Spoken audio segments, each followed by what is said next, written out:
I used to believe love was a straight road, no crossroads, no detours, no unexpected cliffs. Just two people walking together toward a future they built side by side.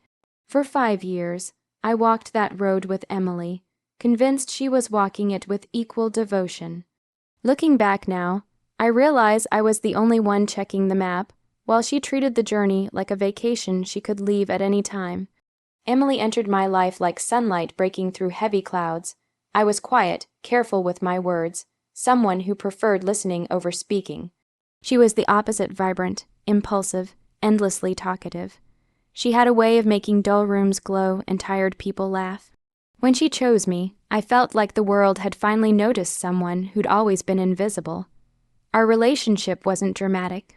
It felt steady, comfortable, dependable. I worked long hours at a job that drained me, but every time I looked at Emily's sleeping face or saw her textbooks spread across the floor, I reminded myself who I was doing it for. She was finishing her master's degree, planning internships, dreaming big dreams. Supporting her didn't feel like sacrifice, it felt like purpose. But repeated slowly, almost silently, little cracks began forming. It started when Jason, her childhood friend, came back into the picture. She talked about him like he was some noble hero who had weathered storms no one else understood. At first, I brushed it off. I trusted her, she'd known him forever, and I didn't want to be the jealous boy, friend clinging to insecurity. But the signs crept in. She laughed a little too hard at his jokes. Her phone suddenly had a password. Study sessions with Jason became more frequent. She dressed up on days she was supposedly going to the library. If I asked innocent questions, she grew defensive, sharp, irritated, as if my curiosity was an accusation. Still, I ignored it. Love can be loud, but denial is louder. I kept telling myself I was imagining things, that work stress was making me paranoid, that Emily was loyal, honest, incapable of betrayal.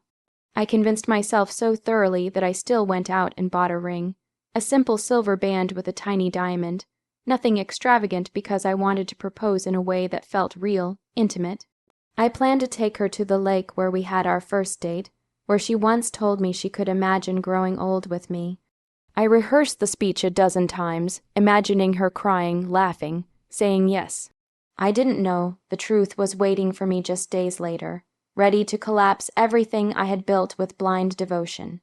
Because sometimes the moment before your life breaks apart is the calmest, sweetest silence of all.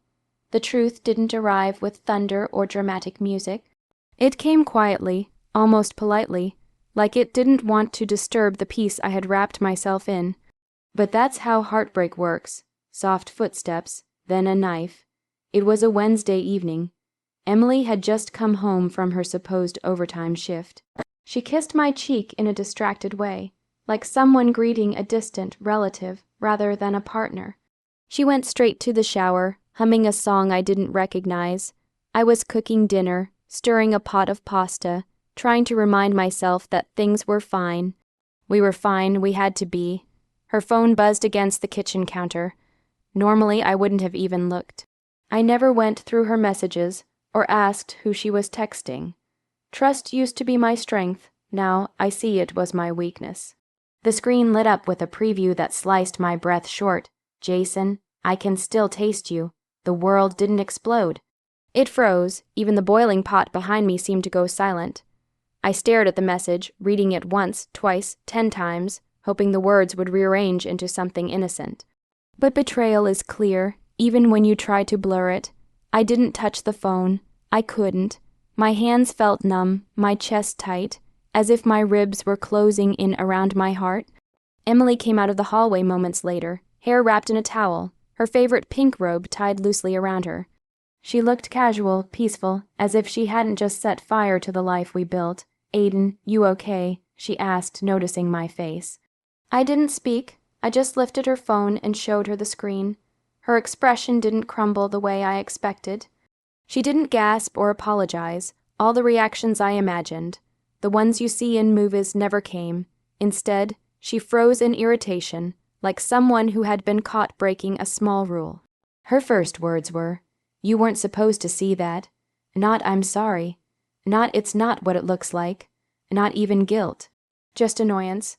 I felt something inside me crack, not loudly, but deeply, like a quiet splitting of a foundation that had been weakening for months. "Emily, how long?" I asked, my voice barely above a whisper. She rolled her eyes, rolled them. "Aiden, don't make this dramatic. It wasn't serious. It was a mistake, and honestly, you've been distant lately. What did you expect? Blame. Always the easiest weapon for people who don't want to face their own reflection. I didn't shout, I didn't throw anything. I simply walked to the bedroom, packed a bag, and left. The cold air outside felt like a slap, but at least it was honest. A month later, I saw their engagement post. And that was the moment the heartbreak stopped hurting and started hardening into something quieter, heavier, and far more permanent. Healing didn't arrive like a sunrise. It came in fragments, slow, uneven, sometimes backwards. Some mornings I woke up feeling almost normal. Other mornings I sat on the edge of my bed, wondering how a single message on a phone could rearrange my entire life. For weeks after the breakup, I avoided mirrors. Not because I couldn't stand my reflection, but because I was afraid I'd see the version of myself who let betrayal live in his home without seeing the signs. I drowned myself in work, took long walks at night, ate meals without tasting them. I was functioning, not living. But pain has a strange way of reshaping you.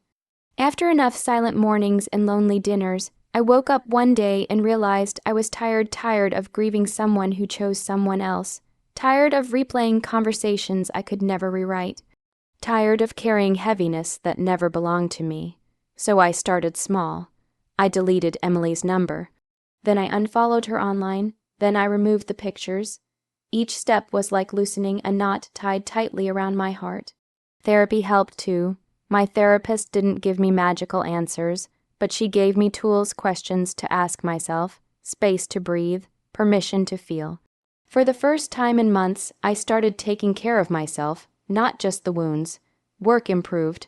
I earned a promotion I had been chasing quietly for years. I made new friends, people who didn't know the old chapters of my life and didn't ask for painful details. With each passing week, I felt myself returning in pieces, rebuilding from the inside out, and that was when life, in its quiet generosity, placed Lena in my path. We met in a bookstore of all places. I dropped a novel, she picked it up and handed it back with a shy smile. Our short exchange somehow turned into a 30-minute conversation about authors, broken trust, and the art of starting over. There was something incredibly soft about her, something steady, something healing. Lena didn't demand space in my life, she earned it gently. Our first date was simple, a walk in the park with coffee. No fireworks, no overwhelming rush, just comfort. I realized quickly that love didn't need chaos or intensity to feel real. Sometimes it's the quietness that makes you feel safest. We grew closer without forcing anything. She listened without judgment, spoke with kindness, and loved with honesty. When we married in a small courthouse ceremony months later, I didn't feel nervous or uncertain. I felt peaceful. Absolutely, perfectly peaceful. When Thanksgiving approached, Lena touched my hand softly and said, "It's time you face them, not for them, but for you." She was right. I wasn't returning as the broken man who walked away. I was returning whole. Thanksgiving felt different the moment I stepped out of the car. The cold November wind brushed against my face, but instead of dread, I felt something else, calmness, maybe even confidence.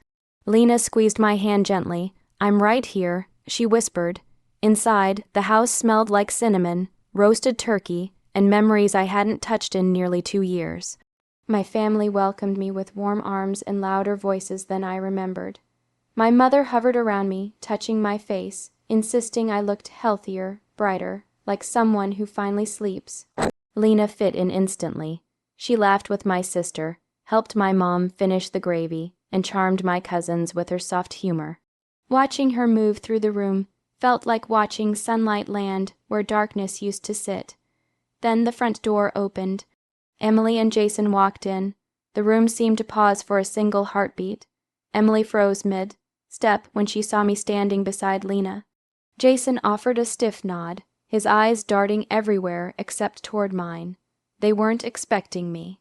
They weren't expecting me happy, certainly not expecting me married. We sat at the long dining table. Emily sat across from me, though she avoided eye contact with the precision of a guilty person. I didn't flinch. I didn't glare. I didn't feel the anger I thought I would. Instead, I felt distance, an emotional ocean between past and present. Dinner went smoothly until my mom, in her innocent excitement, unintentionally lit the match. She leaned toward me with a bright smile and said, "Your sister's wedding was beautiful. When's yours, sweetheart?" The table went silent. Forks paused, someone coughed, Emily stiffened visibly. Jason's jaw tightened. I felt Lena's hand slide into mine beneath the table, steady and warm. I took a breath and replied simply, "Had mine." A murmur rippled around the table. My mother blinked. "What when?" I nodded toward Lena, who smiled gently and gave a tiny wave. "We got married a few months ago." Gasps. Cheers, congratulations. All at once, the table lit up with excitement, except for two people. Emily's face drained of color, then flushed red, her eyes flickering between shock and something unspoken jealousy, regret, disbelief. She opened her mouth like she wanted to speak, but no words came out.